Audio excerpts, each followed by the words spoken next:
It's week 4 of the NFL season, and through 3 games, the Pittsburgh Steelers are the worst team in the NFL, and the Dolphins might be the best. We may not have to pick games this week, because it may be the end of the world. I'm Kevin Clark. With me is Geoff Foster, the WSJ Sports editor.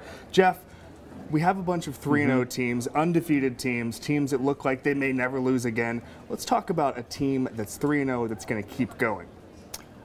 I'm a believer in the Kansas City Chiefs. I mean, I know everyone looks at last year and thinks there's no way this team can be good, but I think you change your quarterback, you change your head coach, and it can do wonders. And I look at that defense, it looks ferocious. I mean, they smothered the Eagles, who have one of the best passing offenses in the league, and I certainly think they can keep it going. And Alex Smith, you know, he's not sexy, he's not the greatest, you know, fantasy quarterback in the world, but he manages a game, and he's not going to keep them out of trouble.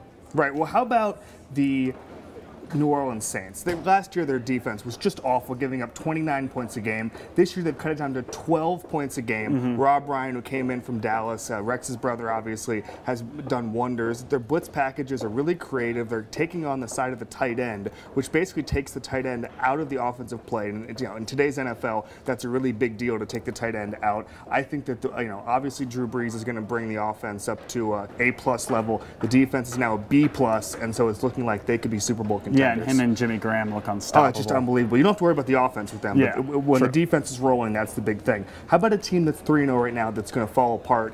Either, you know, they're not going to go 3-13, but they may not. They may not go 16-0 either. I'm not a big believer in the New England Patriots.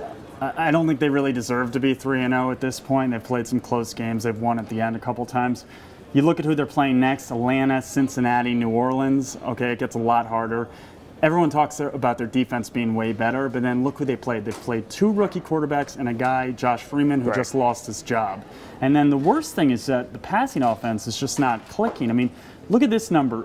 Tom Brady's averaging 5.5 yards an attempt. That's the worst in the league. The only quarterback who's worse than that is Blaine Gabbert. Oh my gosh! So I mean, for Tom Brady, that's worrisome. I don't care, you know, who his receivers are. If you're in the same sentence as Blaine Gabbert, that's worrisome. No matter what it is, no matter what it is awful. Okay, so for one team that's 3-0, I think it's going to fail. The Miami Dolphins. They're average. Ryan Tannehill looks really good, the quarterback, but they're averaging 3.2 yards per rush, and you just simply can't do that in the NFL. The biggest problem with them is that their wide receivers are vertical threats, Mike Wallace and Brian Hartline, and if you can't run the ball and get first downs late in the game, you really can't complete a pass and get a big third down or something like that. I think that, you know, they're a big play offense. They can hit Brian Hartline for a 50-yard pass, but you need those 8-yard completions, those 8-yard runs, something like that at the end of the game. They haven't been able to get that, and I think that'll catch up to them. And maybe they're not a playoff team. I know it's a surprise they're 3-0 right now, but maybe that can catch up to them. I was impressed. Beating Atlanta is impressive. Yeah. All right. Well, upset picks, Geoff.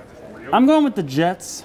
They're playing Tennessee. They're on the road. That's tricky. That's a tricky game. That sounded bad coming out of my mouth. But they tend to play Tennessee well. I think their defense is really one of the best in the league. I know a lot of people might not believe that, but I see who they have. Well, it's an offense you have to worry about. Yeah, but all right. But, you know, Marty Mornhinweg has let Geno Smith loose. They completed some long passes last week, and that was the difference. And he's not afraid to throw that guy into the fire. And the defense is gonna keep every game close. I mean, Sheldon Richardson, Quentin Coples, Muhammad Wilkerson, they really have a lot of playmakers on that defense. And I think with Jake Locker, I think they're going to be okay. Let me start with the Kansas City Chiefs, okay? There are 5 teams. The team that I just said was great. 5 teams in the history of the NFL have started 3-0 after losing more than 14 games, which the Kansas City Chiefs did right now. None have made the playoffs. 0. I will counter that stat with a stat and say that since the new division alignment, there's always been a team that came in last place last year that made the playoffs the next year. Well, every single year since 2002. They play the Giants this week. The Giants look like they're running on fumes, but guess what? They still have Eli Manning. They still have a great defensive line. I like the Giants this week against Kansas City. Yeah, the Giants have to win eventually. That's right. Well, that's it for week 4. Good luck with the games, and yes, presumably the Giants will win eventually.